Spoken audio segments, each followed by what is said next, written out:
I started my conversation off with John because I wanted to understand from a manufacturer's perspective, since he works as a consultant with manufacturers, how he views this MOU that was signed by John Deere. Listen in to what John had to say.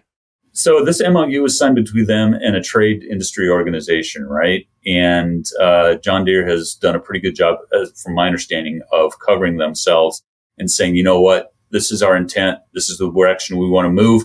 But if states or even at the federal level, if they start getting involved in right to repair, then this agreement is moot. I think it's a fascinating conversation. I think it's an important conversation. I think it's way too early to tell if this MOU is going to be some kind of landmark shift for their industry or for the on-highway industry. There's too little known about what this right to repair really means, how broad it is, how effectual it is in real life.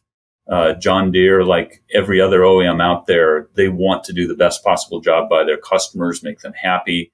And, they also need to make a return for their shareholders. So they're going to walk that line between giving the customers what they think they want and what they need to have to be successful.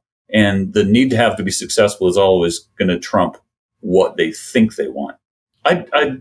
Jamie, I just believe it's a little too early to tell whether that is going to be an influential document and whether or not it translates into other industries. I will tell you, the agricultural industry should be watched. It should be respected. They have had a lot more electronic content on those vehicles for a lot longer period of time.